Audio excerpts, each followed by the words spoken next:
Welcome to Reptile Fight Club. We are sponsored by Mutton Powerlifting Gloves. If you don't use Mutton Powerlifting Gloves, you are not going to lift much. So, all right. Well, I'm Justin Julander. Here with me, Rob Stone. What is going on?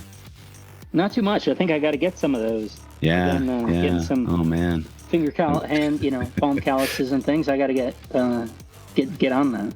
Yeah. I mean, you got to keep the sponsor happy. I know. Absolutely. I know Nick will be pissed if he hears we're not using his gloves. All right. Nick, well, that's your product. Right. Yeah. He's got to send us some. I don't know what the deal is here. He's a sponsor, but he won't give us free product. It's ridiculous. All right. Well, okay. We've got with us tonight, Luc Myers, joining us for a nice little debate about invasives. So welcome to the podcast. How you doing? Pretty good. Have a good night. Ready to talk about getting rid of some invasive species. It's something I've been doing for a couple years out here in California. Yeah. I mean, it's a sad thing. I was, what was it? Well, I can save that for later. But yeah, I'm getting close on eggs. So on a couple different snakes. I'm getting excited here, and I also realized my husbandry on my Egernia stuff was a little off. I had them way too hot. And so they were always down at the lower levels, kind of tucked in. And my temp gun was out of batteries. And so instead of buying a battery, I just assumed, I've been keeping them like this for a while. They're fine. And then I get a temp gun. I'm like, oh, that's a little hot. So changed it. And now I was watching I have this little, camera on them, and I'm watching it on my phone, and they're out basking now and stuff like that. And then they kind of run down and mate for a bit and then separate and go back to basking. So I'm hoping things will improve this year, but yeah, kind of fun to be in the swing of breeding season and see some of those positive signs. My female black-headed python's inverting. Hopefully she'll be laying eggs soon. Our buddy Jordan Parrott just got a clutch of eggs, so congrats to Jordan, a clutch of black-headed python eggs. So pretty cool stuff. But yeah, other than that, season's going as well as can be expected, and hopefully have a new, I guess, I don't know if you can call it a new species, but a new type under my belt. Got pygmy banded pythons about to lay eggs, so it's kind of exciting. Well, it's just another children's python, so who cares? Oh my goodness. Well, it's super interesting that the Egernia are not as plastic relative to their sort of temps that they'll expose as Odatria stuff, right? Because Odatria, they'll sit there very shortly, but I would run again, not using a big bowl, but by getting stacks super close to the light, Glauerdi would sit at 165, 170 F for, 2, 3, 4, 5 minutes, and then tuck down to the next level and whatever. So it's really interesting that Egernia don't have that sort of response. They were just saying, this is too hot, my friend. Yeah. Well, and I had a nice little conversation with our Viles. I never know how to pronounce. I should have asked him when I talked to him the other day, but yeah, he was giving me some nice advice on that. And he's like, 120 is kind of their preferred basking temperature. Interesting. Yeah. So he was like, he keeps them, around that temperature. So I'm like, I better try to match that and see if I can improve my success here. Because Art does very well with them. I don't know. He does very well with most of the things he touches. So he had those amazing womas for, that he was producing for so long. I think he still has some, but man, yeah, he produces some killer animals. So he keeps asking me, hey, you produce any Depressa? I'm like, no, I thought they were going to go, but then they didn't go. He's like, why don't we have a conversation? He said, let me get you on the right track so I can get some of those. Exactly. Yeah. Because it's Alan Rapashi's bloodline. So I think he wants some of those his stuff. So yeah. Cool. Yeah. How about you, Luke? Do you keep anything at home, or is it just more work? No, I've been keeping green trees for probably about 10 years. So I got a pretty small group. I got about 16. I got one clutch in the incubator right now, 14 eggs. Should hatch in a couple of weeks. They look pretty good. But they're all those damn hybrids. Designer green tree reader. I got them when I was younger. I think now if I got into them, I'd just get all pure Biox or something like that. Right. But I've had a group about 10 for a pretty long time now, and nice. Bred them a couple times, and then I got a couple Mountain Kings I got last year. So I have some Greer Eye and some Niblack Eye. Nice. I really like those. Oh, and one I was gifted a Jamaican boa, so I have one single Jamaican boa that just kind of sits in the corner, but it's cool. Right? Yeah, that's cool. Rob works with some of the those Jamaican boas and Puerto Rican boas, and yeah, for sure, they're definitely cool, man. We'll have to see if we can get you some more. Yeah. If you want to pair it up, you got the right guy here. Well, there's days I'm like, I don't want any more, and then there's days I'm like, it'd be cool to get at least one with like a pair. Right. You know? Right. Yeah.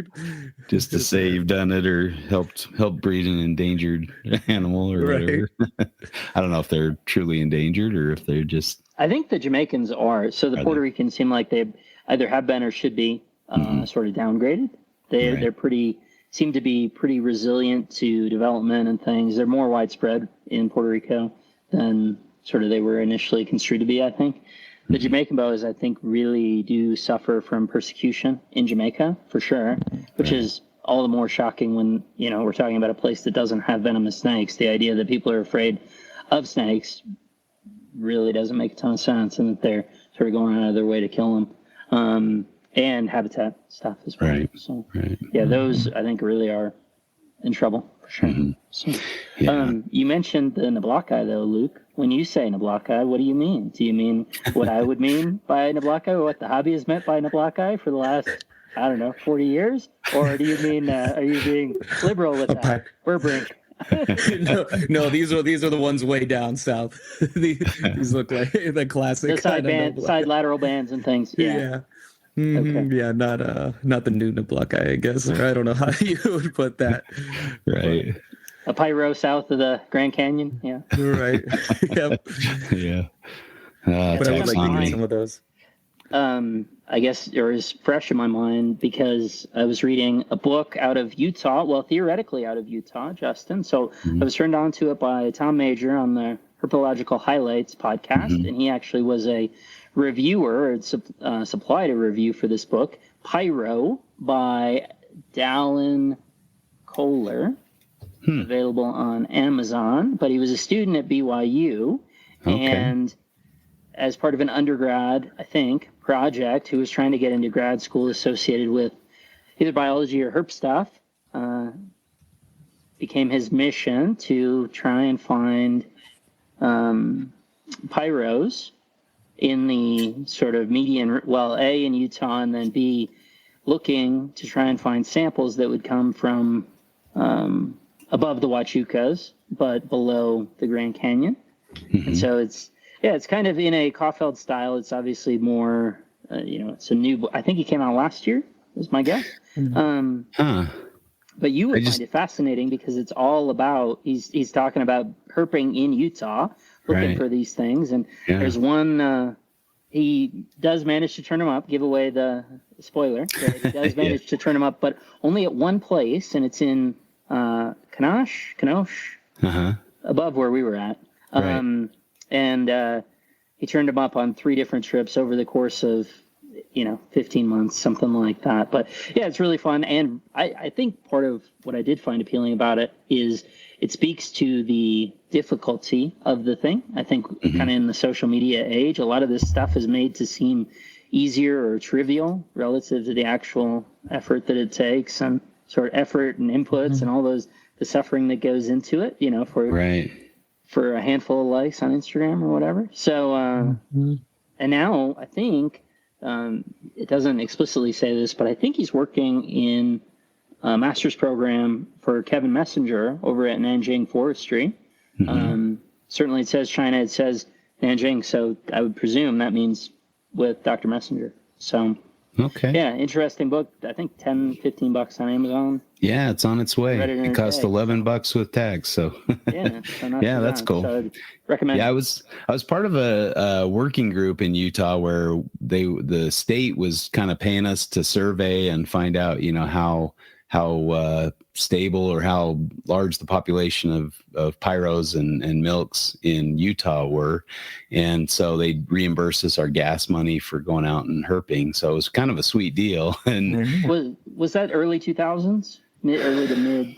Yeah, early to mid. Okay, so that actually his project wound up being one of a couple projects was actually to sort of collate all those records. Okay. Yeah. So I'm sure you of all you're the target audience for this book. So yeah, it was that's very cool. I hadn't heard about that, and I don't know that I know the author, but there were a few guys. Mark Hazel was like really exploring some of the West Desert. In the book, does he? Yeah. He kind of took this kid under his wing. Okay. And there's, accounts of them going out together, trying different mountain ranges. Where they hadn't been documented. Exactly right. So, this should be exactly up your alley. I read it in a day. So there's your challenge. Right. Nice. Yeah, the gauntlet is thrown down. and I guess notably absent, maybe they were too young. I don't know. But Pat May and he just put out a video of finding some pretty awesome pyros. No, they must have been pyros in San Juan County in the southeast. Yeah. Wow. That's something. Right. Yeah. It was pretty. I mean, they've been documented there before, and Ry Jones. I mean, he's kind of the milk snake master. Maybe it was a milk. Just really. I think it had a lot of red on its face. Really nice looking animal. Like it was really high red. Really pretty snake. But yeah, Pat May has a nice YouTube channel, and he's been putting up a lot of videos lately. I think he herps all the time that he can in the warmer weather, and then puts up videos in the winter. Putting them up later. Yeah. Sure. Yeah. But yeah, so some nice stuff, especially over the last couple of days. I think he's put up 4 or 5 videos. But yeah, check out Patrick May's videos and Ry Jones, man, he finds all sorts of stuff. I think he's increased the number of counties that they found milks in by by several counties, and Brian Eagers, he was involved with the whole thing, and these guys are just legend herpers in Utah for sure, like pretty crazy. So but yeah, that'll be interesting. I'll look forward to reading that. Yeah Sounds awesome. I'm definitely going to check it out too. Yeah, definitely worth checking out. I think it should be sort of general interest to anyone who's into field herping and things. I just knew that as I'm reading it, I'm going, Justin is exactly the target audience of one for this book. Right. Could not be a more perfect audience. Yeah. Yeah. And I mean, it took me until 2 years ago to find one. So yeah, it's been, I guess I was always a desert rat. I didn't think there were cool reptiles in the mountains. And so, and it was kind of funny because my dad had found a pyro in Oak City, around that area, kind of the northern extent of the range in Utah. Yeah. And so, he has a picture of him holding a pyro that he found he was out herping, or not herping, but he was out doing some field work with my grandpa, who was a wildlife biologist that was studying mule deer. And so they were probably doing some deer studies, and they ran across the pyro during that time. So I put that in the field guide, my dad's hands holding this pyro from, what was it, like 1963 or something like that. Kind of cool. So fun stuff. But yeah, so he found one before I did. He's like, I remember finding like a really pretty banded snake, with red. I'm like, what? Show me the picture, Dad. Why are you just telling me about this? Why are you holding out on me? We could have been visiting Oak City all these years. That's how it always works. Someone takes you a picture. Hey, I know you like snakes. Do you know what this is? And you're right. like, I've been looking for it for so long. And they're not a herper. They don't even care, but they're like, oh, I found one. Yeah, no big deal. Yeah. Same. I mean, we'd always stay at my great aunt's house in Marysville, and Marysville is a great locality for, some of these tricolors. And so I'm like, man, if only I would have known, I was flipping rocks and stuff, but mostly finding like scorpions. I was probably in the wrong place, but I was out by the junkyard. I think we'd find a snake here or there, but yeah, nothing, no tricolors. So what do you do? But I guess that's the fun of it. You learn about new things and learn how to find them. And yeah, it's half the fun of it, I guess. Having new targets, learning about new animals. All right. Well, I guess one other order of business. We'll wish Rob a happy birthday today. Nice. We appreciate happy you. Birthday. Congrats. Yeah. Appreciate you spending your birthday on recording a podcast with us. But yeah. Hope you had a good day. And absolutely. No place I'd rather be. I'm excited for it. So. Awesome. Yeah. Well, yeah. If you're out there and you haven't wished Rob a happy birthday, go for it. And you share a birthday with our other good friend, Dustin. Exactly right. Yeah, I forgot that this morning. I'm like, oh, happy birthday, Rob. And then Phil's on there. Happy birthday, Dustin. I'm like, oh, crap. I forgot it was Dustin's birthday, too. So, yeah, good stuff. Well, happy birthday to both of you. All right. Well, Luke, why don't you kind of tell us about yourself, where you fit into herpetology or herpetoculture, and we'll kind of go from there. Cool. Yeah. I've been working at the zoo for about 4 years as a reptile keeper. Nice. So I've been doing that for a while. Ended up majoring in animal science at UC Davis. Got to do some giant garter snake stuff while I was over there, which is cool. Yeah. Were you into snakes before that, or like was this just kind of something you discovered in college, or have you always kind of? Yeah, I was kind of a late bloomer. I discovered it in college, and I went to community college, and our bio department had a snake room. And I was like, this is the coolest thing ever. And they'd pay you, to come 10 hours a week to come take care of the snakes. And cool. Yeah, that's where I got hooked. And from there, I got green tree pythons when I was in community college. And basically, I've had green trees ever since. And then, eventually transferred, majored in animal science. Yeah, did the garter snake stuff, a little bit of raptor stuff while I was there, which was cool. That was fun. Yeah. They had like a raptor rehab on campus where you could it was pretty cool. Yeah. And then when I moved back, eventually got a job as like a wildlife biologist for like a consulting company where basically if they're doing like power lines in a national forest, you just go write down what you see, or to make it simple, you babysit a construction crew to make sure they don't trash the place if there's like listed species there and stuff like that. Yeah. So they're never happy to see you there. But, they know they have to be careful. Yeah, but you get access to some pretty cool places, and you started traveling a lot more around California and spending more time field herping. Cool. And then through that process, I became federally permitted and state permitted for California red-legged frog.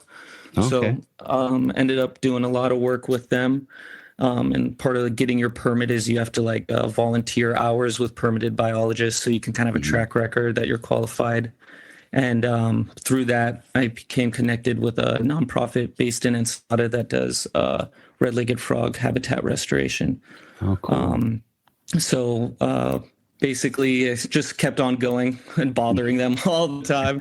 And eventually I started teaching there. They do, again, kind of for biologists working as consultants, a rare herps workshop, because it basically has all the same species of Southern California.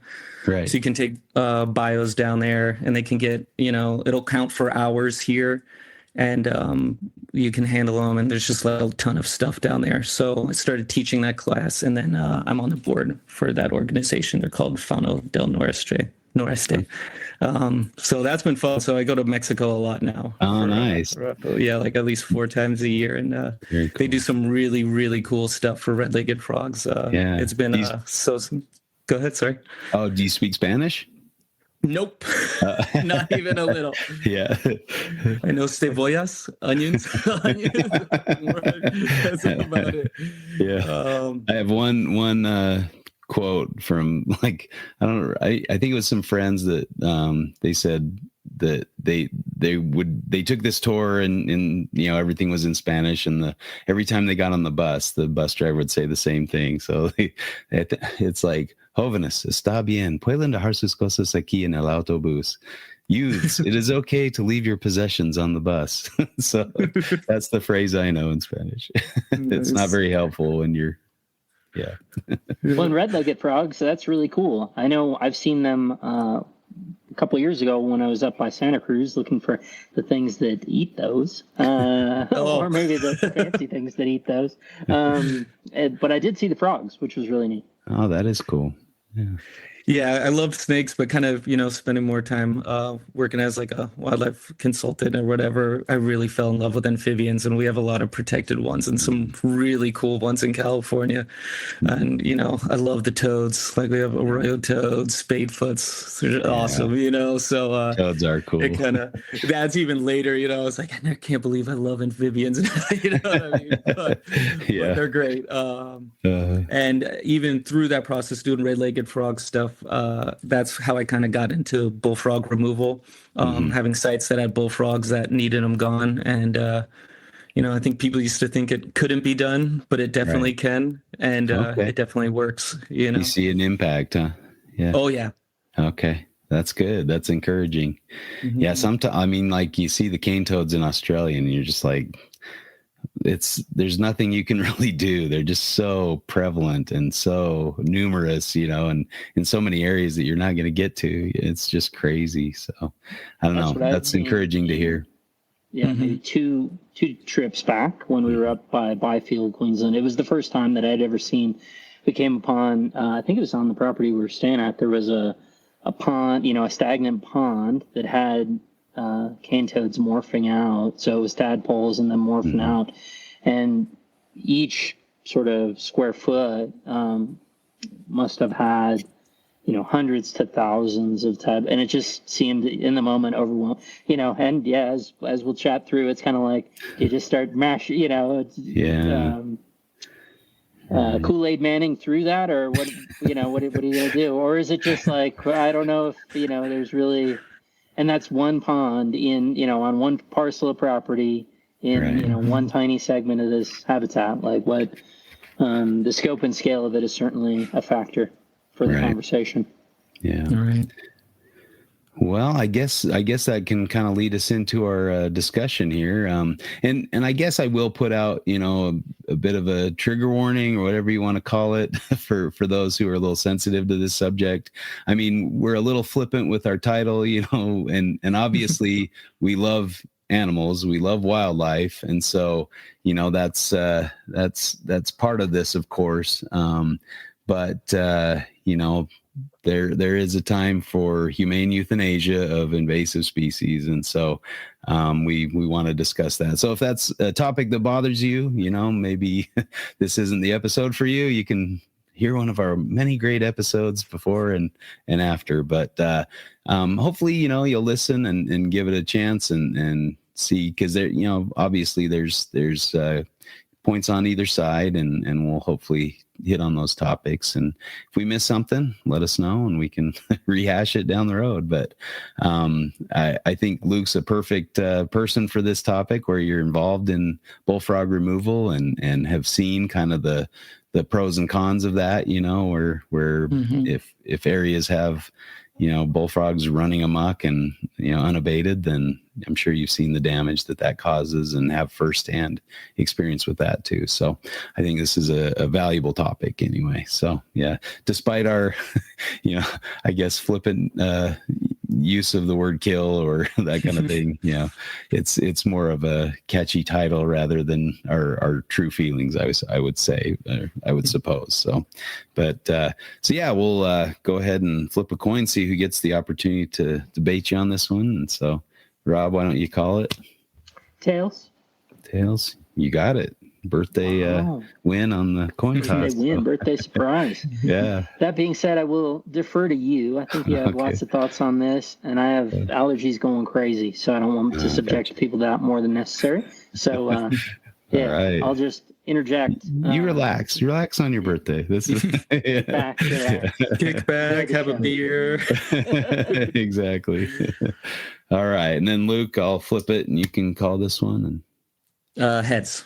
Heads. It is heads. I'm a double loser today, but so yeah, which side would you like to defend? I guess. I think I could do both. Do you have a side you want to defend? Not necessarily. I was just gonna go with the flow. I guess whatever you feel more passionate about, or have more data to back, I guess. But I mean, you can make points on either side too. If I miss something on the side, I think I could go pro, and then I could, throw some things out there where, like, maybe this isn't so great and that kind of stuff too. So I'll go pro then. Okay, sounds good. And then as the coin toss winner, you can have me go first, or you can go first with whatever point you want to make, and then I'll counter it, or vice versa. So I'll let you go first. Okay, sounds good.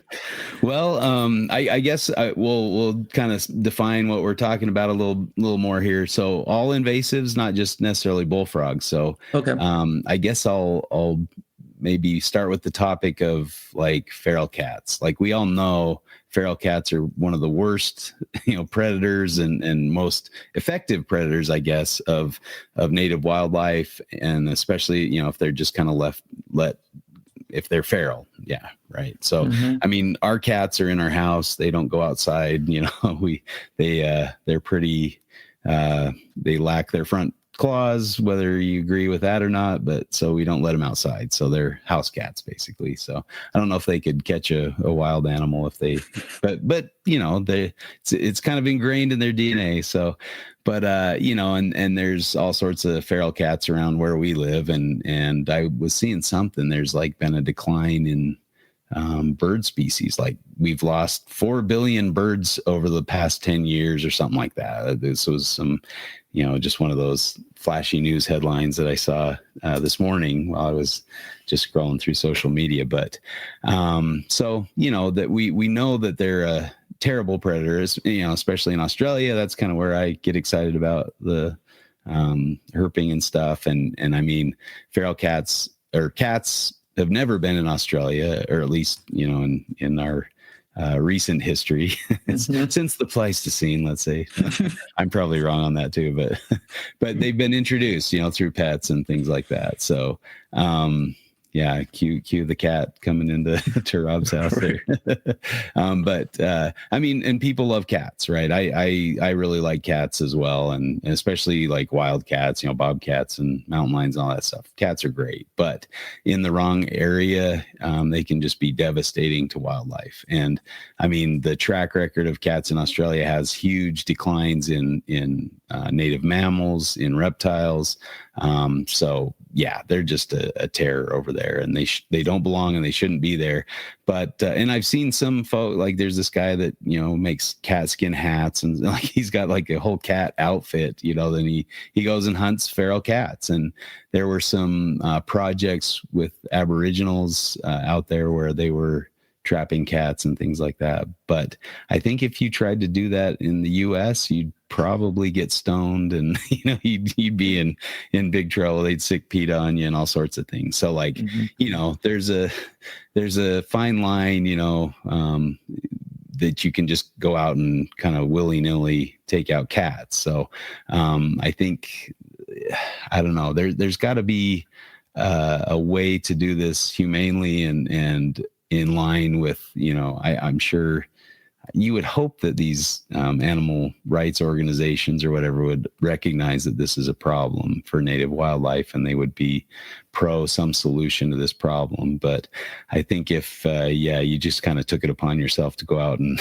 indiscriminately shoot cats, you'd probably be in big trouble. So I wouldn't recommend doing that, even though it probably needs to be done, however you want to say that. But so I guess that'd be my first thing, is you really kind of have to be careful with the invasive species that you're targeting and the way that you do that. I know my dad's cousin got bit by a cat, and he was worried it was rabid. And so he told his neighbor, like, oh, I got bit by this, black cat, and I'm trying to find it so I can take it in and make sure it's not rabid, so I don't have to get shots or whatever. And so his neighbor would come over, is this your cat? Like, no, that's a white cat. I said it was a black cat. Like, is this your cat? No, again, it's a black cat. Like, how many times? But yeah, so there's a lot of feral cats around here. So I'll start out with that one. Okay, well, I think you should shoot all the cats. I'm joking. Yeah. That's my side. I'm sticking to it. No, but it is. I think, right, it's always going to depend on where you are, right? Like what the invasive is, all that kind of stuff. Like, I mean, we're talking about animals, but I mean, invasive plants are probably just as bad too, right? Oh, and they're terrible. I look at some of those like invasive grass, I'm like, there's no way to solve this issue, Like, what are you going to do? But I think, right, it's all about context. If you're talking about shooting cats in downtown LA to help save the pigeons, which are another non-native, right? Or house sparrows, another non-native. Like, what are we talking about here? But I think if you're looking at if it's doable, if it's gonna benefit, native species, right? And it's hard to argue that there isn't a reason to do it. And I think even some people might be like, well, what's killing one going to do? But sometimes I'm like, well, if it saves one more snake, I don't see how it hurts anything. Especially if it's like, kind of like the cane-toed bullfrogs where one adult can lay several thousand eggs, then maybe killing one does make a little bit of a difference, or again, just saves one more native reptile and amphibian's life, however you want to look at it. But I think it's always going to be context dependent, right?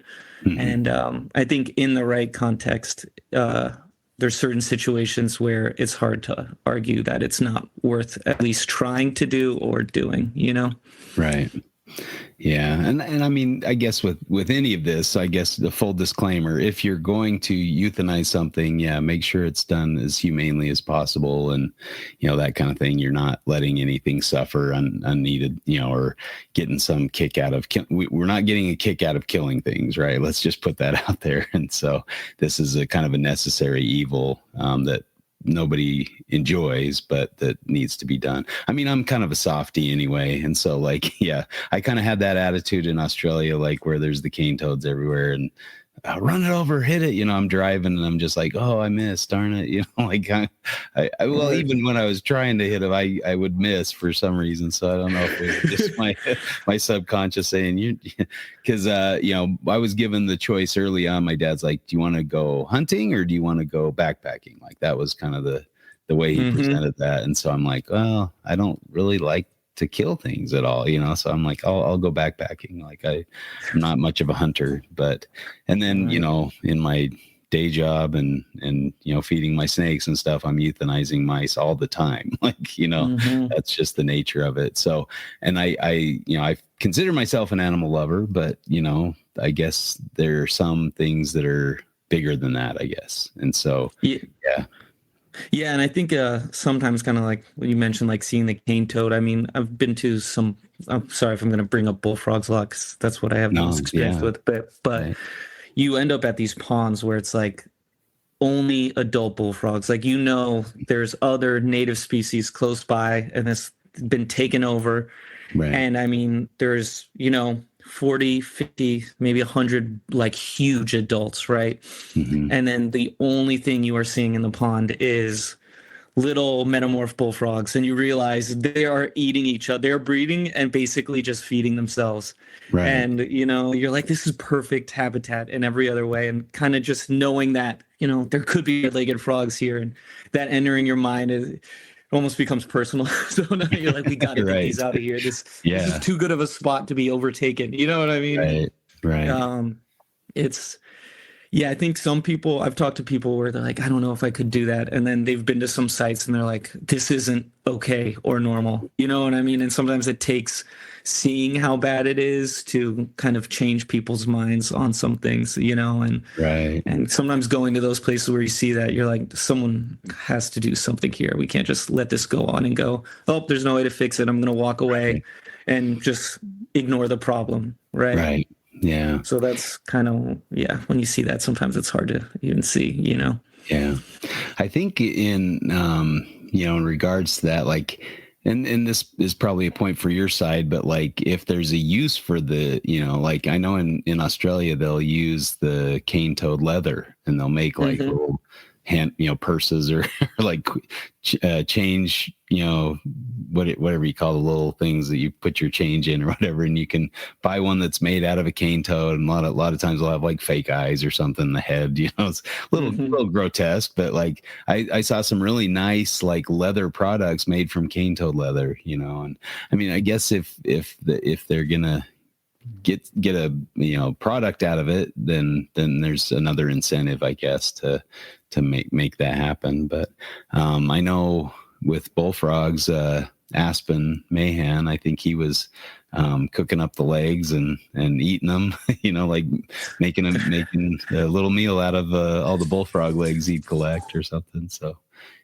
they're delicious. Cook the right way. I've had some pretty good ones. Especially around a campfire late at night, a couple beers. Right. It's not bad, but again, even kind of to your point, right? Everyone's gonna have their own comfort level. Right. I remember we were working one job a couple months ago, and we were also getting ready our sliders, which are invasive here, and we'll usually take them to some spot, and they'll like humanely euthanize those with like chemicals because it's easier, like a vet's place.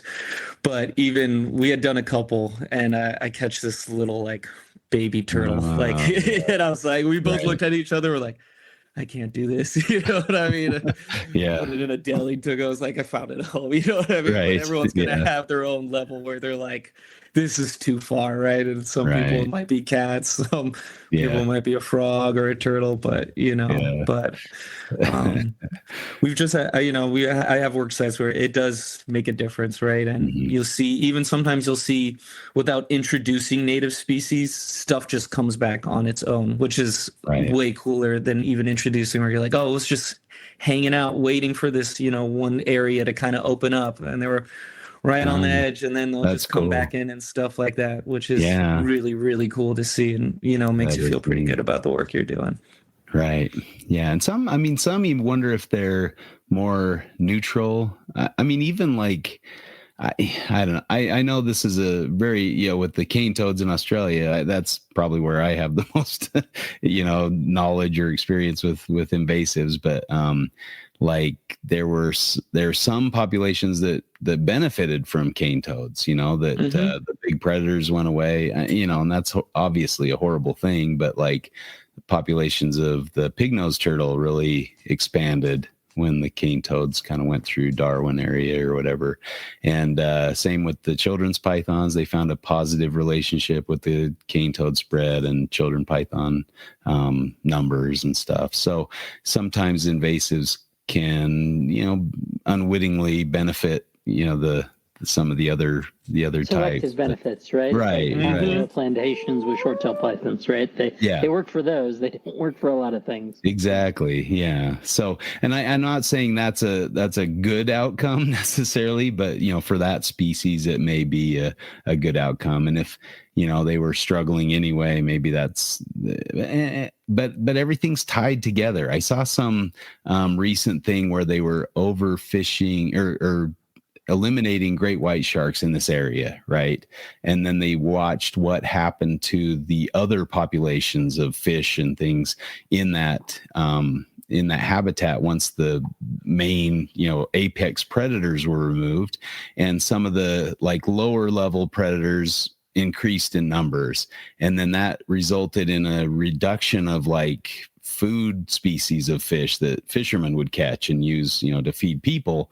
And so getting rid of the great white sharks, they thought, oh, that'll make more fish available for us. But it actually had the opposite effect where, they're, and anytime you're messing with the natural balance, you're going to have some repercussions that are most likely going to be negative, if you're just willy-nilly taking out a predator, because these trophic webs have developed over millions of years, and taking out one piece is probably going to be a bad situation.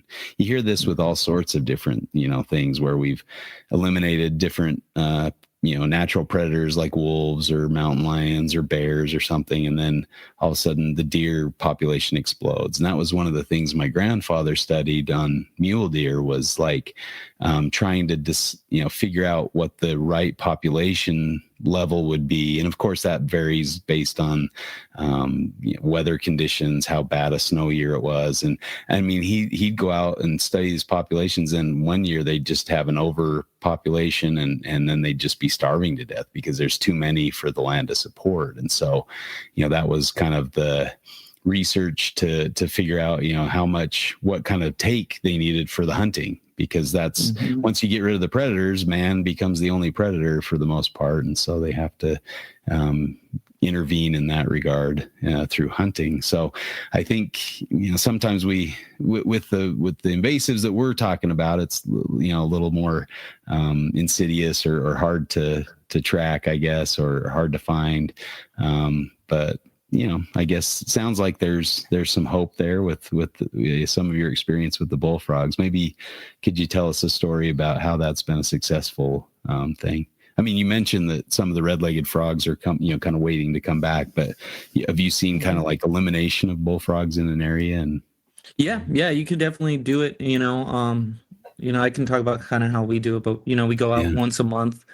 Air rifles, we found them is the most effective, and again, it's at the beginning, and Mike, who taught me how to do it a lot, or my mentor for it was, he would always say, you can't go out too often because they become like aware of a predator, and you're like, it's a frog. Could that really happen? And I remember one of the first jobs I got on my own, it was like, go out every week.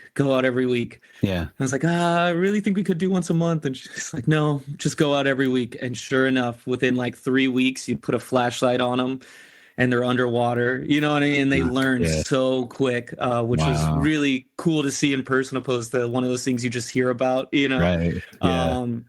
But yeah, we found that going out once a month is kind of that happy middle where you're not out there too much, where they kind of learn to just avoid you at all cost. And they're kind of still get, like, I'm sure if you've looked at them, like frogs at night in a pond, they freeze up if they've never really seen too many humans, right? And stuff like that. So yeah, we'll go out once a month. And it also just depends on the system, right? Like, again, kind of tied to cane toads, like bullfrogs are really, really aquatic.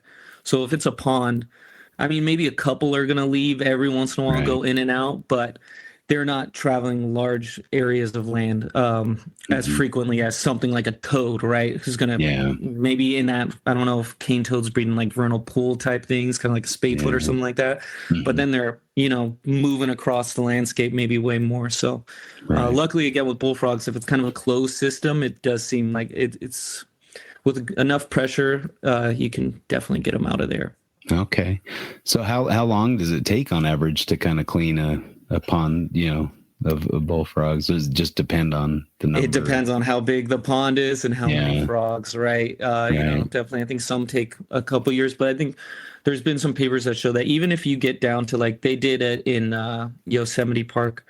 And I think kind of once you start getting down to that 90% range, you really just see benefits for a lot of other stuff, and more than natives can kind of move back in. And then you don't have to go out every month. You can maybe go out a couple times a year, just get some ones that somehow survive to adulthood, you know what I mean? And kind of just just kind of keep it at bay type thing. Right. It's way less effort and stuff like that. But it just always depends on how big the system is. But and again, I haven't talked to anyone that has cane toads, but really seems like the adults are the driving force. So getting rid of those huge adults is going to really help a lot pretty quickly. And then you're kind of just slowly working on metamorphs and trying to cut that cycle of recruitment to, a breeding size and stuff like that.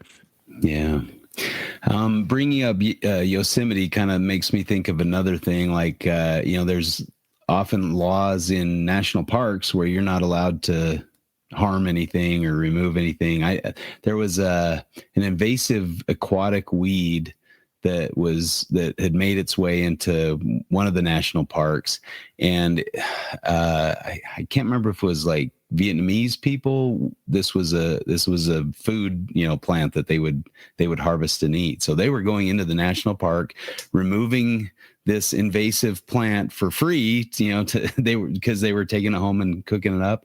And they made them stop doing that because, you know, you're not allowed to take anything out of a national park. And it's like, what? You know, you have free removal, you know, these people are just selecting this one invasive plant, you know, and you don't have to pay them, and they're paying a park fee to come in and get it. Like, let them do it, you know, like it's a good thing. But yeah, they stopped it. And now that, you know, plants choking out the waterways and things like that. So not a great thing, but you know, you have to, I guess, keep in mind that sometimes that's illegal to do, or to remove things from national parks. We didn't already talk about that, did we? I'm trying to think if that was before we started recording or after. I think because I can, even like with bullfrogs in California, like they have like with a fishing license, you can use like a gig and a couple things, but even like air rifle, you need a scientific collecting permit. Okay. So with CDFW, or California Department of Fish and Wildlife. So,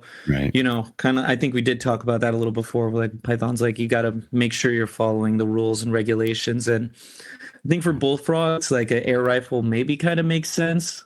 Where, you know, they don't want people just going out in the mountains and shooting frogs who can't ID them properly. Right. You know what I mean? To be like, oh, look at all these frogs I got. And it's a threatened frog or something like that. So it kind of makes sense. But then again, kind of like some of the laws are weird. Like I think with the fishing license, no air rifle, but I want to say, I'd have to double check in my notes. I have a PowerPoint slide on it. I think archery is okay. Oh, really? For bullfrogs, and you're like, who put that in there? Like, okay, but so there's always sometimes a little weird rules and regulations, right? Where you always wonder what they were thinking when they wrote that kind of stuff. Right. Yeah. That's maybe the bow fishing type thing, you know, where they're doing that already. So yeah, go ahead and get a frog with that as well. But yeah, I don't know. That's crazy. But yeah, that's thinking about the cane toads, we were out in the middle of this, like it was really hot and dry. Like there was very little water in like this water course, just some like, you know, little ponds that had remained, right? And you know, it floods seasonally, so you'll have a raging river for a couple months and then it will dry out over time and just be, you know, ponds that are isolated, you know, from each other. So but we were out herping in this area in Western Australia, and just this dry creek bed looking for monitor lizards. There was this old tire. I flipped it over, and there's like 5 cane toads underneath this tire. You know, a slight bit of moisture under the tire, but like otherwise hot and dry. It was miserably hot, you know. But yeah, they're persisting in these desert, you know, habitats because of the periodic rains and floods. So they're pretty tough animals. So it's really kind of a sad thing to see that. But I don't know. You know, sometimes you think there might not be a solution to that. But there was the invasive plant in Utah and throughout the southwestern deserts. The what's it called? It takes over the spot of the willow trees along the banks of the river. It was introduced from the Middle East. Gosh, I don't know why I can't remember the name of it, but it grow. I mean, if it's by a substantial waterway, it can grow to like tree size. But so these have always been a big problem, and they take up like, you know, 5 times more water than the willow trees do. So they're actually just sapping the water from the riverways and things, and just a big problem with an invasive plant. But they did a scientific study where they took this species of beetle from the Middle East that only feeds on that plant, right? And so you know, you're out, the warning bells are going off like, are you sure about that, you know? But they did all these tests, and the beetles would starve to death before they would eat any other native plants. And so they released the beetles, and we were coincidentally doing a river trip, and so we were waiting on the shores of the Colorado River, and we could just hear the beetles munching this invasive plant. And it was just like, and then we went back a year later, and it looked like a fire had gone through. Like all these plants were just dead or dying, and like we couldn't, you know, find any beetles, or, you know, it was just like crazy, because when the plants were thriving, those beetles were everywhere. Like they're just kind of flying through the air and landing on the trees and eating the leaves and stuff. It was pretty impressive. But once they were dead, you didn't see the beetles anymore. So it seemed like a kind of a success, much better than the cane toad success, trying to get rid of cane beetles. But that was really cool. I hadn't heard about that one before. Yeah, that's really cool. I can't remember the name of the plant, but anyway, so yeah, success stories happen, but unfortunately they take a lot of effort, like hunting individual bullfrogs, or take a lot of planning and research to make sure that it's going to be something that doesn't end up like a Simpsons quote where, just once that's the beauty part. What about the monkeys? Yeah, the gorillas die when the winter comes. That's the beauty part. Yeah. So yeah, we don't want to turn into another cane toad issue, but so I guess there are some good examples of that, but it seems like the more we try to intervene with nature, the worse it gets. Yeah. And then it's like, where do you want to draw the line? Like, when were they introduced? You know what I mean? And that becomes a whole can of worms, right? Like everything got there somehow. At one point it was, how it was introduced. And, that can get a little complicated too. Yeah. I kind of feel bad for the Burmese pythons. They're kind of the whipping boy for the, like the invasive problem. I mean, Florida is about as unnatural as it gets. There's so many invasives, all these fish and other wildlife. And so, it's hard to, pick out and single out the Burmese pythons when there's so many other invasives. So yeah, it's kind of a difficult situation. But I think there was some, they were talking early on about, the Burmese pythons are decimating the raccoon population. And, but I'd heard recently that the raccoons were decimating the turtle populations. And so once the Burmese pythons are taking out some of these raccoons, then all of a sudden the turtles are bouncing back, and native turtles in Florida, so like that's kind of a good thing from an invasive species, maybe, restoring balance that when we eliminated the Florida panthers and, all the other predators in that area, maybe the Burmese pythons are doing part of that job. I don't know. There's a quote I love. It goes, there's no solutions, only trade-offs, right? Right. And, that even example kind of reminds me of, it's not invasive, but like they were trying to do, one site we went to while I was trying to get more foothill yellow-legged frog experience was they were pumping water in to have, year-round water for steelhead. It was some steelhead habitat restoration. So you went where there was water year-round, which was kind of unnatural, right? They were pumping more, and that was natural to improve steelhead habitat, and completely overgrown. And, you'd look at it and think it's great frog habitat too. But once you were below where they were pumping in water, we found like a couple foothill yellow-legged frogs. And then you got right above from where they stopped doing the steelhead restoration, and saw these big boulders with a couple plunge pools, and like I think we got 300 foothill yellow-legged frogs. So someone's trying to improve steelhead habitat, terrible for the frogs. Meanwhile, you want more frog habitat. So sometimes it does kind of become just a human thing where, what are you trying to save, and what do you care about, and at the cost of what else? You know what I mean? And that can be a deep rabbit hole, this is important to me, but what's important to you type thing. It can be a hard one to argue, For sure. I mean, fishing's a huge, probably a huge revenue for the state. I mean, enough that they're dropping fish out of planes and stuff to seed different lakes and things. But where you see trout, you don't see many frogs, because the trout eat the frogs. So if you're trying to put in trout in every waterway, then you're probably going to do some damage to your native amphibian populations, which is not a great thing. So there has to be a balance. There has to be some thought. We don't just dump stuff wherever we want anymore, although they probably still do to some extent.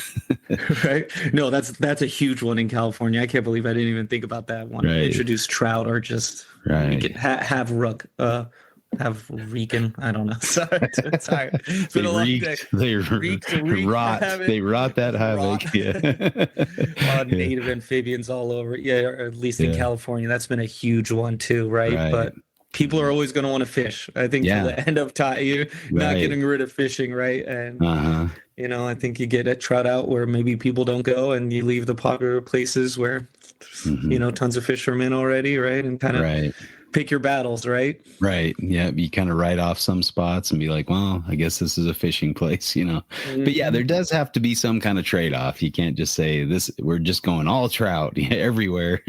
Right. Exactly. So it has to be planned out and thought out. And I think, we're getting better at that. I think things are hopefully improving overall, rather than getting worse. But and I did hear a talk about the Burmese python situation, and this research that was done seemed to suggest that all the Burmese pythons kind of came from one animal. Like somebody had a gravid Burmese python that was all pissed off back in the 70s, and they went, I don't want to handle this. So they just released it into gave it a nice home in the Everglades, and kind of it radiated out from there or something. So that was kind of what this research showed, that it was from a limited gene pool, maybe one, female, and over time just kind of radiated outward from where it was released, like in the epicenter of the Everglades. So, I don't know how you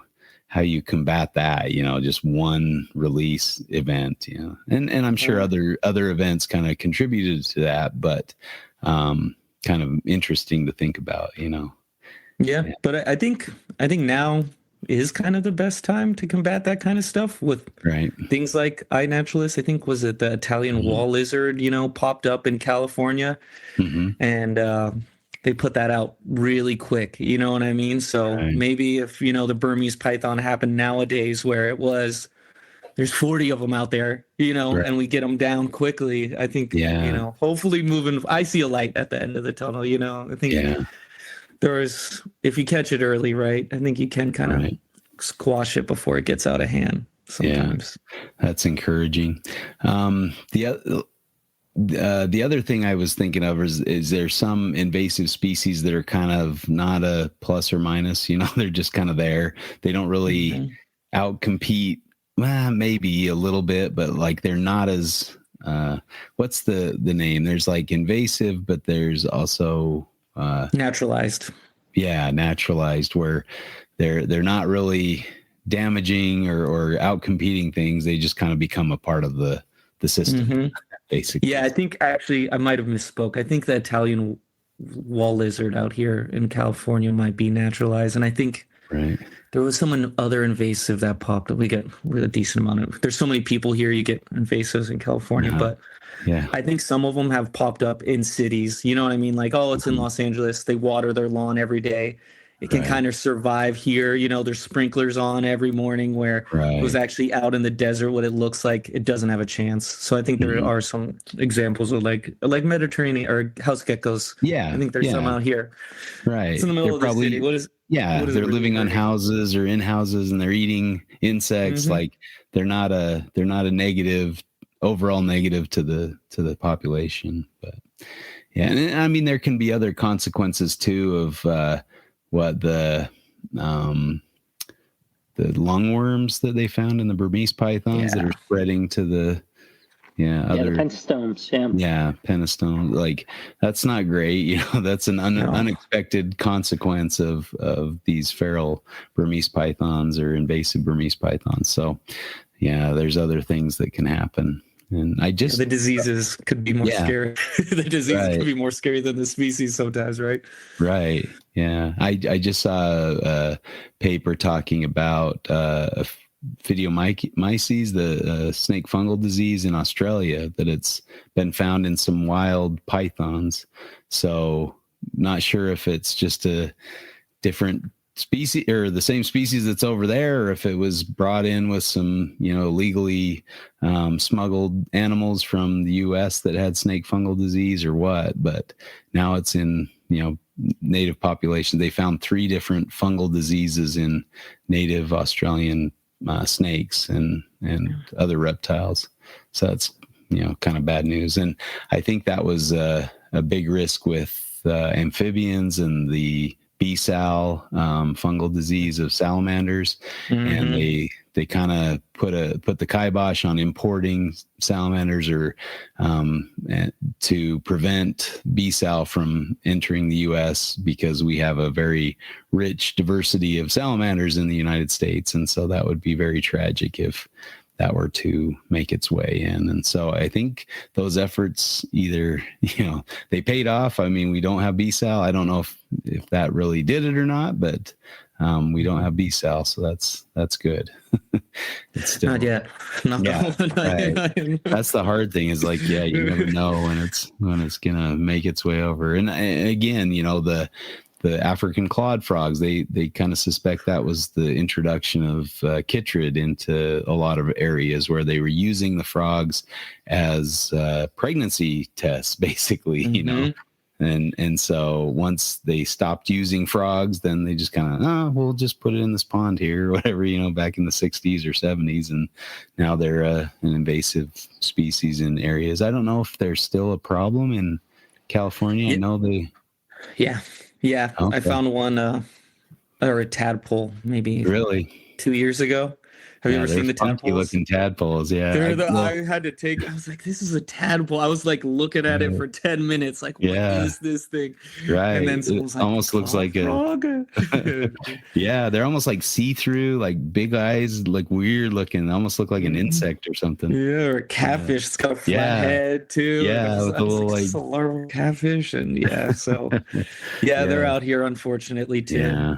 Still persisting after all those years. I mean, that was a while ago that they were introduced. So, I guess, but you don't hear too much about them. I wonder if are they pretty, like, they seem pretty localized in spots. They're not spreading too far and wide. Yeah, I don't think they spread this. I mean, I've heard it's like random ponds, like, there's one in this pond right here, and they just kind of overtake it. I did find them in like a residential wash. So I don't know if they're just all in that kind of drainage right there, which is a pretty big one. But it was Los Angeles. It was developed on every part, around the whole drainage type thing. So you're like, all right, how much are you really hurting? I mean, the tree frogs seem okay here. The toads are okay. So, but I have heard there's random ponds where they just overtake, but it's definitely not to the extent that what happened with bullfrogs or anything like that. Yeah. I grew up with Woodhouse's toads like all over our yard, and you'd see them every night. You'd go out and like you'd have to be careful driving because they'd just be all over the roads and things like that. And now it's like a rare event to see a Woodhouse's toad out in my parents' yard. I get really excited when I find a toad nowadays, where it's you saw a huge decline in their population, at least locally. I don't know how extensive that was, because we found Woodhouse's toads all across the state. They range from the southwest corner all the way up to my area. So I found that out today. In fact, Joe Mendelson's like, your range map for Woodhouse's toads doesn't incorporate some of the data we gathered back. So you might want to change that. So I added the additional range up to Idaho, to the border. So, but it is sad to see those. And I guess that would be an invasive species. The chytrid fungus, came from another continent and hitched a ride on African clawed frogs or whatever. So, and then, scientists out studying it, put their boots on and tracked it into new areas and all sorts of things. So sometimes, you think you're trying to help and you're actually making it worse and you don't know. So I think we can forgive them for that, where it's not like it was on purpose or anything. But yeah, the more you learn, the more you realize, we didn't know a lot back then. And so I guess we can't be too terribly hard on the idiots that brought in cane toads to eat cane beetles that occurred at the top of the cane, and the toads were at the bottom, but I guess you always have, 20/20 hindsight. So what do you do? Well, I'm sure there's going to be some things where in 30 years I'll be like, I can't believe we were doing that. Right. Yep. We're not above it, Yeah, that's very true. Yeah. But, even kind of sometimes, I guess, kind of an argument to getting rid of invasives. I mean, if we're talking about chytrid too, like even there's starting to show that some populations, there was a crash, but they do, some of them sometimes do develop chytrid resistance, right? Right. And I guess you could just leave them be, right? And let nature do its thing if you want to make that argument. But right. I think it's kind of like you can combine the two too, where now they're trying to like do amphibian reintroductions, like specifically with frogs, with populations that they know have chytrid resistance. Right. So you start with a good population, and then you start putting it back to where they used to be. And if you couple that with invasive removal, it just increases your odds for success and all that stuff. For sure. So. Yeah, because as far as I understand, bullfrogs aren't susceptible to chytrid, right? They're pretty resilient and... They're pretty resilient. Yeah, they're pretty resilient to everything. Everything. What makes them a good invasive, I guess, is they're a cool frog. It's hard. It's hard. You can get a big one, and you're like, that's a pretty sweet frog, right? But you have to respect them. But yeah, they're beautiful. I mean, bright green, and they have some really nice looking colors. And it is sad that they're invasive in some areas, but it's nice to go enjoy them where they're from, I guess. Yeah. That would be cool. I should do that one day. Right. Add that to the list. Right. And I guess I really enjoyed the day geckos over in Hawaii. They're beautiful and they're all over the place, but I don't think they have, too much of a net negative impact over there. They're just kind of hanging out at the resorts and eating flies. So I don't know. One of those, kind of inane invasives, or what did you call them again? The not invasive, but naturalized. Naturalized, yeah. yeah. It's again, it's kind of just where each person wants to draw the line, right? Like same thing. We have I've heard there's a non-native or naturalized population of Jackson's chameleons in California in some neighborhood. I'm like, kind of want to go see that. That'd be kind of cool. Right. They absolutely would not hurt that thing. You know what I mean? Like, that's sweet. Look, it's a Jackson chameleon. So, again, it's just kind of personal where you draw the line and maybe the specific to the work you're trying to do and all that kind of stuff. Right. Yeah, it sounds like in Florida, you can go and chasing those invasive or naturalized chameleon populations. You might end up getting shot at, or so got to be careful where you're looking for them. Any other success stories you can think of in regards to invasives or things that you're working on and or you have worked on, or is it just pretty much bullfrogs? For me, mainly bullfrogs, just because again, it's kind of picking up steam in California. It seems like more and more people are doing it too, because it's kind of shown that it works. And I think like the last, they have a California, Nevada amphibian population meeting every year, and I think a couple years ago there was like one bullfrog talk, and I think this year there was like 6 or 7 between 2 days, and so.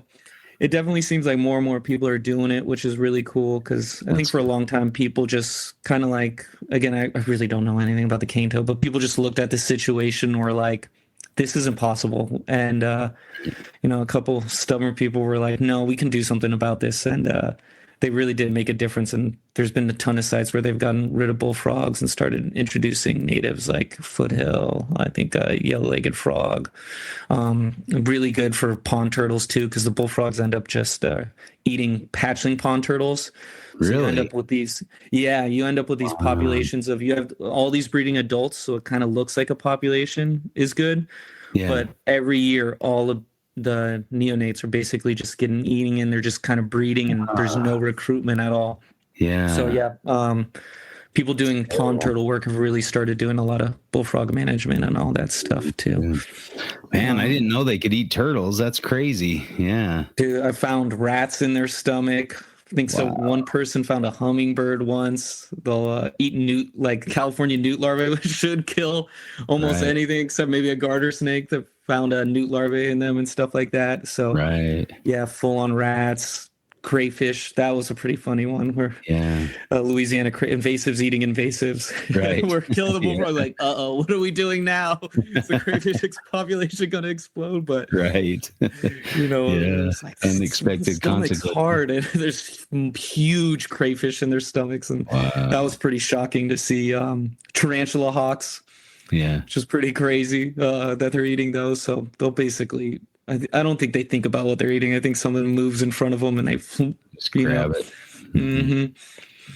Huh. Well, I think, didn't you have a picture on your Instagram that had, it looked like a toad, like toad feet coming out of, you'd think that would be toxic as well, but they can eat a toad and be all right, huh? Right. I don't know if anyone's just let him eat a giant one and followed it around, but it was that toad was dead when I pulled it out of its mouth, unfortunately. But that was one of the sites we actually teach a class on, kind of what we do, trying to train up other people who are managing sites. So I use that picture because I'm like, look, it was happening here too, and even what was interesting, kind of a similar situation when we first started serving that area. There's adult toads everywhere, but you wouldn't see any metamorphs. You know what I mean? Went multiple times, and then this year we got a lot more egg masses, and hopefully we've been there. This will be our 3rd year, so I'm hoping we'll start seeing more and more toads and coarse frogs and all that stuff there too, which would be cool. That's great. Yeah. It's nice to hear that there's hope and there's, potential for success. That's really exciting. Yeah. I didn't know if we were gaining much of a foothold, because you hear all these things about the cane toads in Australia and like they're doing all these different programs or something, but it doesn't seem like anything really works or takes that big of a dent out of the population, like I guess they're training up animals with like release of juveniles or something ahead of the wave of adults, so at least the animals, the big monitor lizards and stuff, can learn like this is not a food source, don't eat it, kind of thing. But it seems like kind of a we're releasing more, like to combat the ones that are coming, the invasives that are marching along or whatever. But it doesn't make sense. So I just want to make sure I understand. So they're like releasing young cane toads while lizards are hatching because a baby one won't kill it. It's not as toxic. Is that the idea? They'll presumably distasteful but not fatal. They'll get a tummy ache and then decide they never want to eat that again. Exactly. So then when the big ones get here, they don't try to eat those and die. So you don't get a second chance when you try to eat an adult, I guess. So it makes sense, but it just seems like counterintuitive that we're going to release more of these things, But that would be a hard one for me to get behind. Right. Like watching them all hop away. Like, I don't know if I can do this. Yeah. We were in one area in northern Queensland where we were hiking around this wetlands area, and like there were a lot of frogs, like native frogs and stuff. And then we saw a few cane toads, but they were like half dead or dead, like just kind of, I'm not sure what happened there, but I'm like, man, I hope they figured something out, like they're finding a way to combat the cane toads here. But yeah, we saw lots of native amphibians there and a couple, cool pythons, but it was weird to see the cane toads like not doing well. Usually they're the most populated, the most numerous animal you see out there. But so I don't know what happened there, but hopefully that spreads. Some cool evolution going on, right? Yeah, it'd be really cool. So I don't know. It's a tricky situation. I mean, we continue to kind of mess up the planet, and then, some people are trying to find ways to fix all the problems we've started, and they just keep going, keep happening, new things pop up here and there. And it's very difficult with global travel being so easy and people just not really understanding the natural thing, like, I'll just bring this thing back with me, that I found in some other country. And I don't think I can take care of it. I'll just throw it out in the woods. And right. Kind of sketchy, but but there's still a lot out there worth protecting, right. And right. It's easy to get kind of in your head about it, but there's still some really cool places out there, Yeah. Yeah, I would agree with that. I think, I don't know. I saw some story about this Indian guy that from India that was, in this deforested area, and it was just trashed, and he just started planting trees like as he could, like just planting seedlings, and pretty soon the whole area was forested, like after a couple decades. And one person can make an impact and make a change. So it sounds like you're doing your part with the bullfrogs and restoring some of these habitats in California to their former glory. So it's really encouraging. Keep up the good work. I will say too, teaching the class, we've had some people who are like, I really don't want to do this. I'm a vegetarian, but they're at my site and I know this is going to help it. And, after two or three shots, they're like, give me that. It hits some primal instinct. Move over. I got this one, so, it helps. And I think there's some, primal caveman brain that can kick in a little bit sometimes, even for people who don't think they have it in them. You know what I mean? Right. Yeah. It's encouraging. It's catching on, I guess. Yeah. Any other topics you can think of that we haven't hit yet in this regard to invasive species? I'd like to maybe ask you a little bit about your herping, if that's all right. Yeah. I think we cool stuff. Where have you kind of focused your herping? A lot of Southern California, and then once I started going down to Baja, a lot of Baja, but kind of almost exclusively Baja Norte, like northern Baja. I haven't gone all the way down the peninsula yet, but that's one thing we're planning in September. So, cool. Yeah, even like again in Baja, it's mostly the same stuff that's in Southern California right there, but just less developed and more of them. So I love it out there. It's one of my favorite places in the world. Do you at the zoo? Do you work with the Baja blue lizards? They have a couple on exhibit. Yeah. They're cool. Those are cool. And I think I think it's gonna be one of those things where it's like they're cool in a tank, and you're like, yeah, that's a cool lizard. But I have a feeling once I saw one in the wild, I'd be like, I get it now. There's been a couple animals like that where you're like, yeah, that's pretty cool, I guess. And then you see it in nature, and you're like, oh my God, a tank doesn't do this thing justice. I can't believe I didn't think these things were as awesome as they were. Yeah. So. I fell in love with the Mirnzi, the Petrosaurus mirnzi, the smaller relatives of the Baja Blues that are in like Borrego area. Or you've seen one of those? Oh, they're fantastic. Yeah, I think I saw a picture earlier this year of someone in California getting one. I was like, "There's petrosaurs in California." I was like, I need to go see. I don't really go look for lizards specifically too much, but I was like, I need to go see one of those. Oh, they're fantastic. Yeah. They're so fun to watch, just cruising around on the rock faces. Yeah, that's awesome. Well, you said, Justin, they're reminiscent of the Pilbara rock monitor. Yeah, right? They reminded me of a monitor lizard. Just the way they move and they're really fun. So off air, I'll give you a couple. Places cool. Check for them. I might be going down there this weekend or next weekend. Right, so good to know. Cool. Yeah. They're have cool. You sorry. Sorry about that. I saw in your highlights or whatever that saddled leaf nose snake. And that was really cool. Was that Arizona? Was that down in Mexico? Yeah, that was Arizona with Brandon. That was one of those ones again. I've seen leaf nose out here, and I think I remember Brandon and Alex or someone posting one and being like, what the hell is that? I was like, that is so much cooler than any leaf nose I've ever seen. Like, I had no idea those were in Arizona. And that was one I wanted to see for a while. And I mean, I love rattlesnakes, but some of those weird little colubrids are just like so cool and so underrated, and you can just hold them and look at them close without worrying about anything. And those shovel noses do it for me. I love the Cyanactis. They're so cool. Yep. Yeah, you had a really nice photo of a couple of those. Yeah, they're pretty sweet. Yeah, a lot of those in Borrego. I've had some good nights with those. Yeah, they're awesome. And it seems like you either see a lot of or like Lepidus of various different forms. I do like Lepidus a lot. I like Lepidus. Yeah, almost all of them basically kind of been up in the Huachucas with like Brandon, Alex, Dustin, all that stuff. So really cool. And then was lucky enough to see one in Mexico this year, which was like, yes. So I thought one of those, I was like, oh, that doesn't look like the rest. Yeah.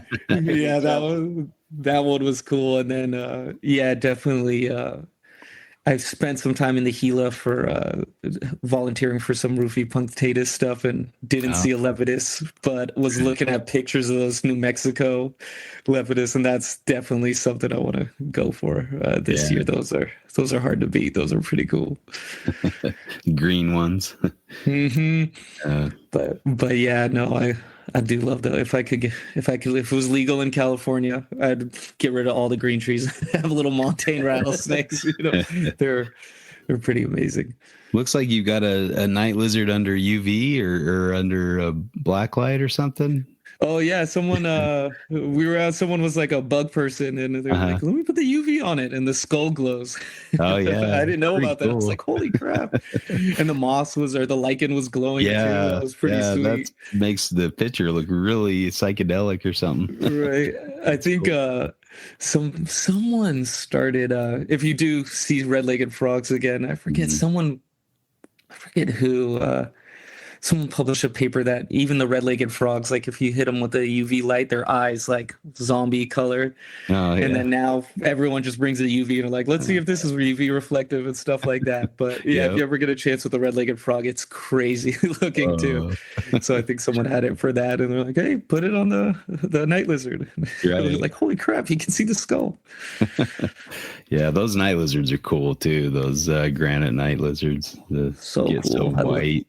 Yeah. Right. It is. It's fun trying to catch them. There's a cool. They have like the site we go to in Mexico. It's like an old ranch graveyard, and they have all these boulders right next to it, and you're just getting little twigs, trying to scare one out so you can grab. So I love catching them. That's a lot of fun. Yeah, we were looking for the leaf-toed geckos as well out there, in kind of the same area where we were seeing the petrosaurs and the granite night lizards. Yeah, it's a fun spot. And found a big Chuck Wallace, like half of him. This was sticking out of the rock at night, so we just kind of pulled him out, got some pictures, and put him back in the. You got him out? Yeah, I have never been lucky with that. Inflate, and you're like, well, you're stuck in there. Yeah, I think he was sleeping, so he wasn't really expecting somebody to grab him and kind of yank him pretty quick. But yeah, it was kind of funny. Someone was advising that if you pour water on him, that they come out because it's so foreign to them that they don't know how to react. Nice. I might have to give that a try soon. I'll let you know how it goes. Squirt the water bottle on them and see what happens. Yeah. I like the t-shirt and the tap the nose, and they kind of back up and into your t-shirt or something. And cool. I've got a couple out that way, but yeah, they're cool. I love chucks. Yeah. Mm-hmm. In Mexico, have you seen any of the Switox banded geckos? No, not yet. That's definitely one of the other ones. It's a holy grail species for sure. Right. Yeah. And of course, you hear people talk about, back in the, 70s, you used to get 100 a night out in Anza Borrego. Right. Not fair, But that would be a really cool one. I haven't looked for too many geckos, if I'm being honest, kind of just find them randomly. Right. But yeah, the cool. Geckos are everywhere out there. Yeah, they're fun. Mm-hmm. Yeah. Have you put in much time looking for rosy boas? Not a crazy amount of time, but definitely seen a couple. I found one in Baja, and it was cool, but it was kind of like, it wasn't like the perfectly striped, I remember being like, sweet, but like I need to find another one. I've seen more in SoCal and stuff like that, but I do love rosy boas. I definitely like rosy boas way more. I know people love rubber boas, but I think rosy boas are way, way, way cooler. Like every rubber boa looks the same too. I don't know, but true. There's not a ton of variety. Yeah, you get a nice juvenile that's like pink or orange or whatever. They're pretty cool, but That's true. Yeah, I still haven't seen one of those, so maybe that'll change my mind. They're pretty cool. But I will agree that there's a lot more variety in a rosy boa, and I still haven't found a rosy boa. I'm kicking myself. Like, yeah. You'll get one. Come back down. Yeah. Try it. No, I love Borrega. That's one of my favorite areas to herp. I just love that area. It's the best. I wish I could live out there. I love it down there. But it's a cool area. Yeah, I think actually pretty close to where I saw you, Rob. We've gotten one before. Right there. Yeah, I don't doubt. Like, it seems from talking to Jordan, right, who's found a bunch of them from back in the day, that there's a strong seasonality to it, and none of the times that I've been out there have aligned with that. Right. So, but Justin was much closer. He'd gone out for the Herpeton, and other groups were finding him. You were just barely missing it. Yeah, I was just behind him, and they were finding him, and then I'd come through and wouldn't see one, But I saw like 30 leaf nose snakes in that. Like, they were everywhere, and I'm thinking, leaf nose are like the common species, you find them everywhere. And then I came back the next 3 or 4 times and didn't see any, and I'm like, where's all the leaf nose snakes? I thought that was a gimme, like they'd be everywhere. So must be some seasonality or some year to year variation or something. But man, that was the year for leaf nose snakes. And But. Yeah, I think honestly, similar to when I got that saddle leaf nose, I'd never seen one. Been going to Arizona a couple years, and I think that one weekend we got one. It was like 5 or 4, and it was like one night saddle nose on the road. Yeah, that's cool. It seemed like they were moving that weekend for whatever reason. Right. Or saddleback. Sorry. Yeah, it's hard to predict those things, but yeah, it's nice when you hit on something like that. On the spotteds, even in Right and Right, it does talk about in that area, it's from the 20s or 30s, maybe into 40s. Exactly what you're saying, though, Justin, where it was like they were considered to be an exceedingly rare snake. And then there was sort of someone worked out a weather pattern or whatever it was that, it's actually within this very narrow band of conditions, time of year, all these different things, they can be extremely numerous. And then outside of that, they're essentially not out at all. Yeah, it's pretty crazy that kind of goes along with my lived experience. Yeah. Yeah. So with the giant garter snakes, what kind of stuff did you find with those? Or, you got any cool stories about the giant garters? That one, I know people love them. I think they got listed as the state snake in California this year. So they're cool, but that was hard work. And basically, they're holding on in like rice paddy canals. So you're not in like beautiful habitat. Right. You know what I mean? Yeah. Herpin secondary habitat. Yeah. Right. You're out in the Central Valley, peak summer, hot and humid, mosquitoes everywhere. In these, rice canals filled with invasives, invasive fish, bullfrogs. So I think if I saw them in better habitat, I'd like them a little bit more. I do love garter snakes, though. Garter snakes. Can a giant garter snake take on a bullfrog, or just a young one? Yeah, I think some of the smaller ones. I think I remember. I remember seeing one eating a bullfrog in a trap, like hearing that bullfrog alarm call or something like that, like a smaller one. But the big bullfrogs can definitely eat garter snakes too. Yeah. So it's kind of like it goes both ways. Yeah. But it was fun. It was cool experience seeing all that, and they're cool. But yeah, I think there's prettier garter snakes in California. Sure. Those are cool. There's a huge diversity of cool garter snakes in California. I was surprised how many different, I think Pingleton's really into garter snake. They did a trip just for garter snakes and tried to find all the ones in California. And it's pretty cool. I guess, what is it? His not his podcast, but his webpage had a the blog travelogue. Yeah. Thamnapalooza. That's right. It's pretty cool. But that got me kind of interested. And there's some neat ones down in the Baja too. I'd love to do a top to bottom Baja trip. I don't know if this year's the year to do that, though. It's kind of sketchy out there right now. Yeah, it's fine. Just don't be wasted at night walking around town. Mind your own business. Right. Yeah. I mean, that's first order of business for any herp. Good herp trip is get out of town. Get out of. Right. Exactly. Yeah. Although it always kind of struck me that like, what is it that we're trying to do? We're going to exceedingly rural areas to drive aimlessly at night. That might look a little bit, our intentions might not be totally clear with that. Right. Yeah. But you've never had issues? No, good. not even remotely. I think we've had some people again in the city maybe left their window down. Someone grabbed something from their car while they were like in the gas station or something like that. But, nothing even remotely kind of weird so far. Knock on wood. But it helps always go with someone from there too. Right. So I have some friends down there. So that know what's going on, the political climate and all that kind of stuff. Actually, I did hit someone on a dirt bike while they were coming down a dirt road flying, and luckily our friends spoke Spanish and worked it all out, and that was pretty good. But I was probably going. I'll admit I was probably going a little too fast. He was probably going a little too fast down a dirt road, and it stopped, but his bike fell. Like it was right under my tire, but that was like, oh, here we go, this is it.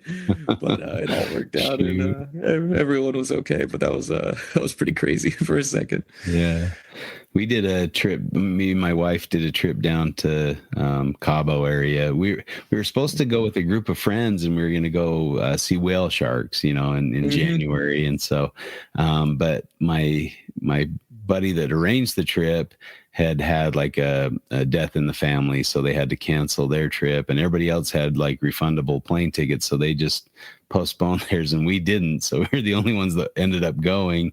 And then the weather was terrible, so like it wasn't even sure that we were going to be able to get on the boat and go see him. And so, but we had a good time, and it ended up the last day of the trip that they said, okay, we can go out and look for whale sharks, and we got to see a bunch of them, which was really cool. But I was hoping to see some petrosaurs, because like the resort we were staying in, like the rocks next to the resort had records, all up and down. So I'm out there, hiking around in the morning, trying to see them. And it seemed like it got hot enough, and they'd been seen in the winter, but I didn't get lucky. Nothing. So, I'd like to do a focused herp trip down there. There's some really cool spots to see animals. We're doing a road trip in September, and we're like, anyone can come if you want to drive it, So we have 4 or 5 people, and we're gonna drive all the way from San Diego all the way down, hang out in La Paz for a couple of days and drive up. So it should be cool. It's gonna be fun. So if you guys fly out there, get a car, got a car, want to drive down, more than welcome. Okay, I'll keep that in mind. I've wanted to do that for a while. I don't know if I can make it happen this year, but me and my wife are heading over to Europe in a month for a conference, and then we're going to do a little trip through Germany. So I may be a little light on the annual leave, and then with the IHS meeting, I'm giving a talk out there, so I'm locked in there, but another week. So we'll see how things are, but that'd be really cool. Have you looked for the Baja Zanata at all? Yeah, I got my first one last year. Oh, cool. Okay. I'm up in Sierra Juarez, and it was that was probably one of my favorite finds ever. We put in work, and it was like sunset. I think we were all like, everyone's arms was sore because you're just flipping granite all day, and we're like moseying back to our campsite, and someone's like, come on, let's go. I think we shotgunned 2 beers and go hit one more rock pile. Got a second wind of energy, and we got one, and then we went to go because it was cold that night, like really cold, and we didn't see like a crack into the granite. We're like, is it just hanging out here? Like, it seems really cold. And like we put it back that like sunset we found it, like, let's go see if it's still there, if it's hanging out there overnight, because it was like pretty close to freezing. And it was a big adult, and sure enough, it was still there hanging out.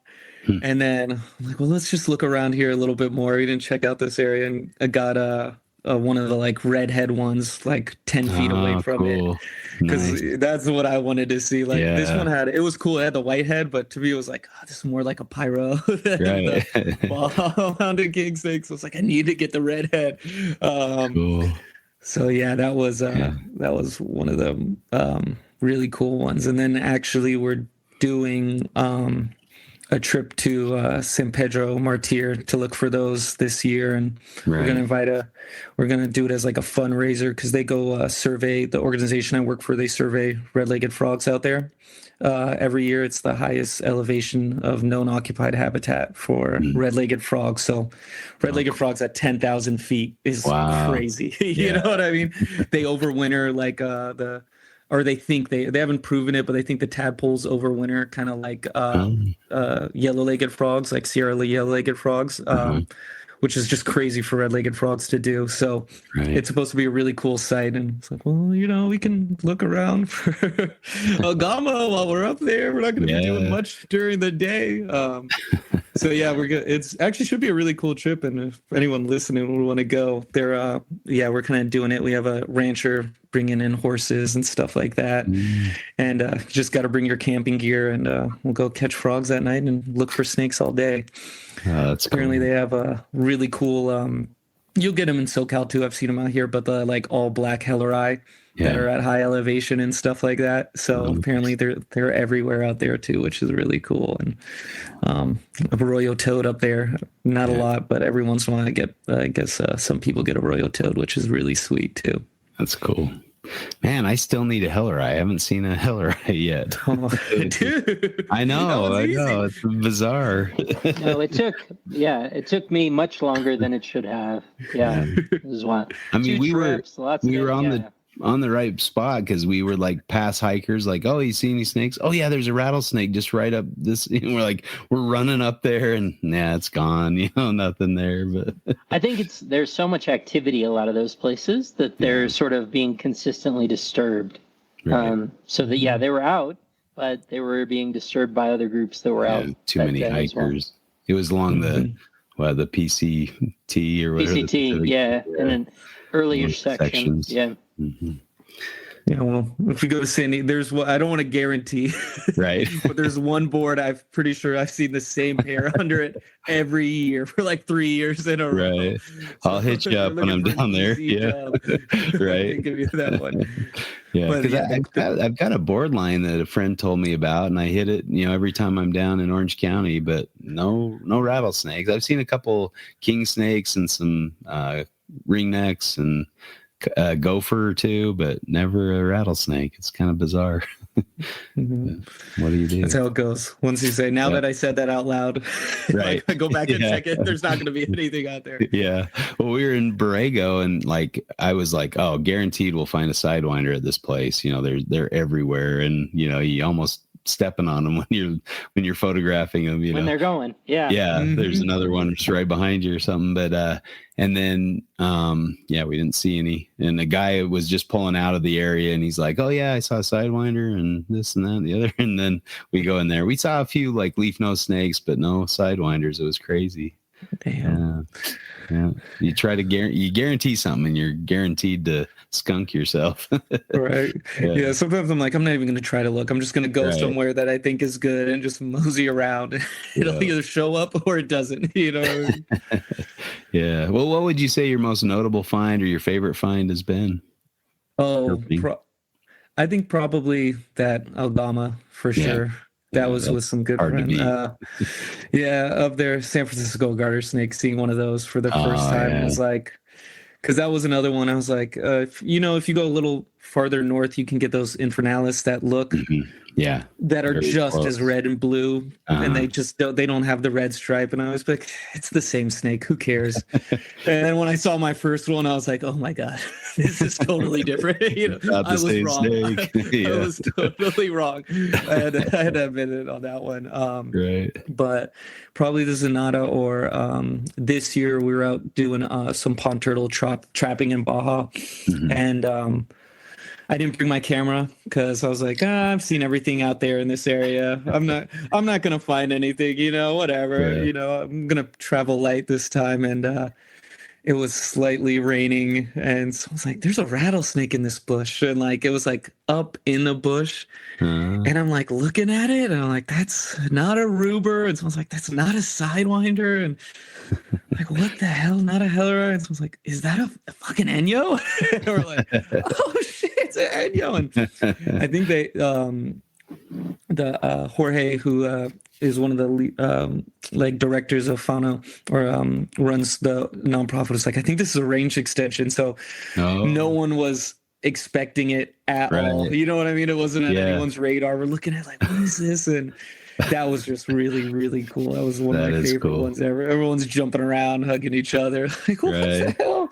And then ended up finding a couple more that trip. But that first one where we were like looking at it and we're like, what? And then someone out loud goes, is that an Ennio? And that was just a really cool moment, Yeah, that's crazy. So did you document the ranges section, or was that...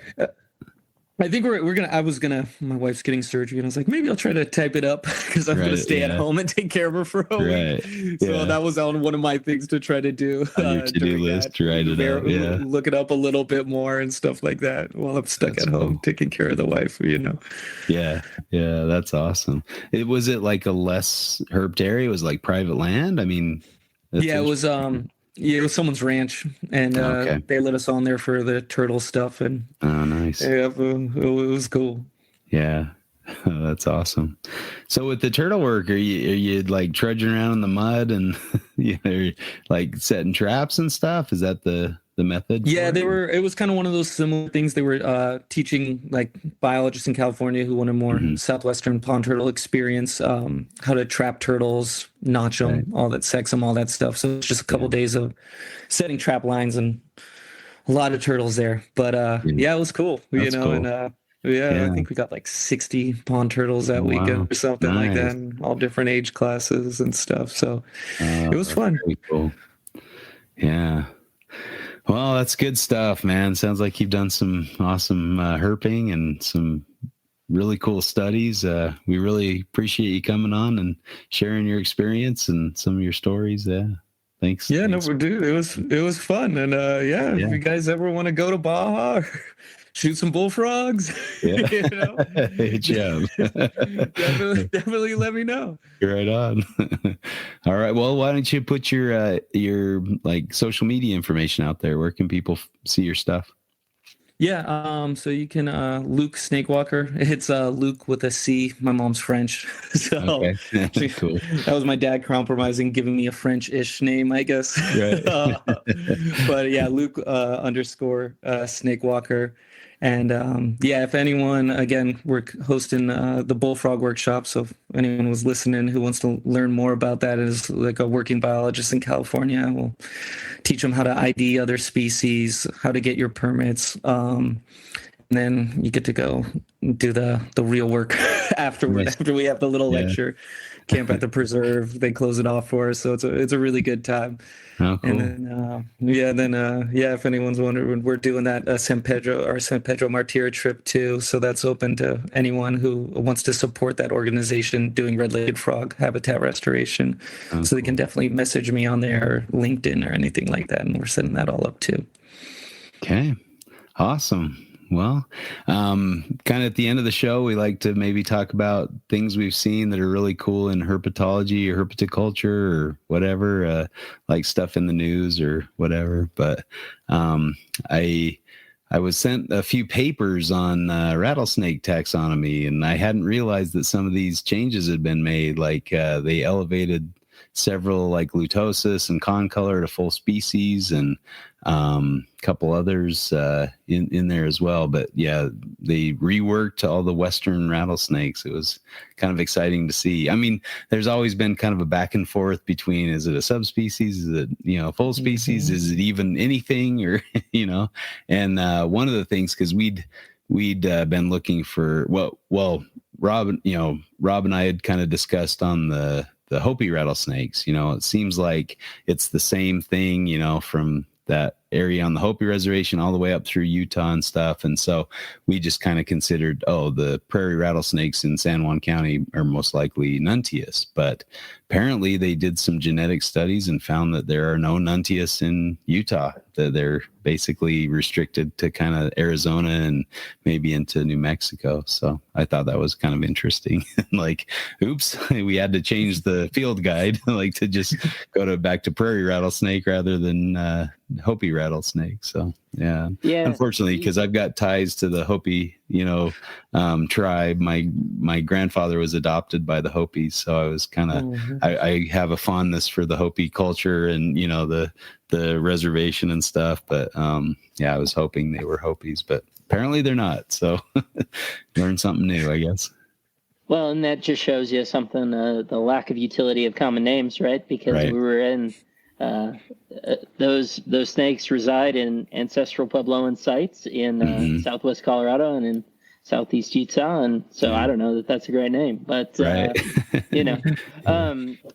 it also is super interesting from a phylogenetic. There's a lot of phylogenetic questions to that. My question was, right, so there's seemingly a mountain range gap for the southeast, southwest, southeast Utah, southwest Colorado populations, and we were talking about this versus the Painted Desert population above the rim.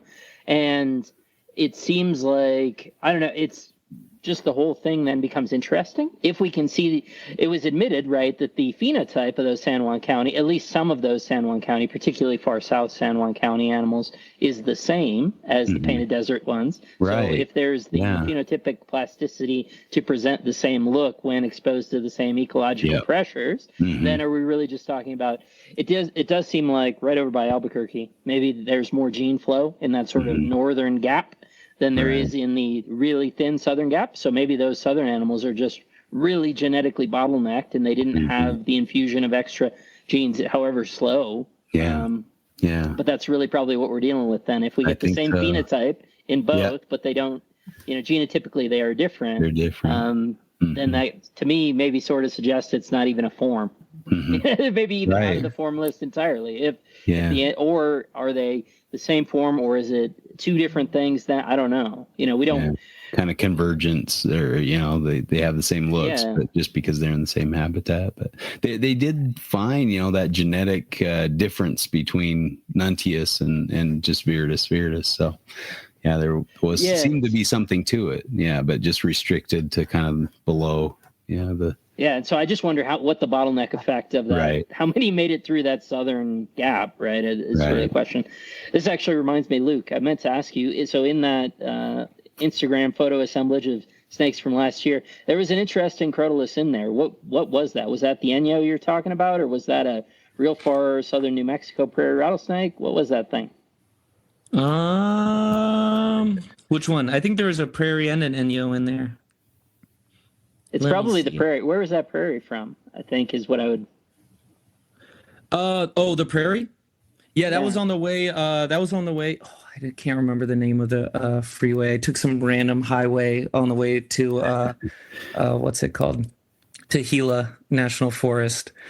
Okay. I could look it up, but I can't remember. It was like 2 a.m. I've been driving like 12 hours. But I think it was the prairie, but New Mexico for sure. Right. So kind of that's sort of what I was guessing. We've seen him down there, and it was in the vein of that snake. So okay, cool. Well, that's interesting. It was beautiful. It was it was pretty close. I want to say it was around the Silver City area, if you know where that is. Yeah. Yeah, it was right around there. But I remember being like, this thing's gorgeous. This is a really cool snake. I just noticed you got a freaking snowy owl in California. That's awesome. Oh, yeah. There was a lot of debate on that one. Right. People were like, it came in on a ship. I had some other coworkers like, that's for sure someone's pet. It doesn't count. Yeah, some cool shots of it too. But that's one that I'd love to see. But, that was my birder side in the colder months. You got to do it, right? When you get you got to look at the birds. As well. Yeah, there's something to look at. I keep telling Rob, but he does not agree. He'll come around. Yeah, right. Yeah. I like the particularly charismatic or iconic ones. Yeah. But that's about as far as I've gone to this point. So. Right. Yeah. I mean, I definitely have my favorite groups, but it is kind of addicting to get new species. You're like, oh, that's something I haven't seen before. Yeah. But I also speaking of common names, I think maybe I'm a bit put off by some of the bird common names. All right. Always a source of humor Yeah, for sure. I have to giggle like a schoolgirl when I say some of their names.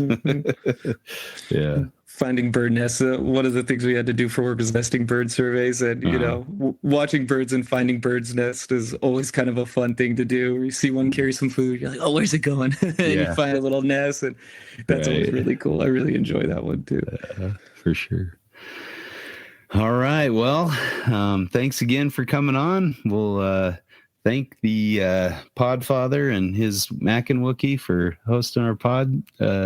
And we'll say goodnight, and we'll catch you next time for Reptile Fight Club.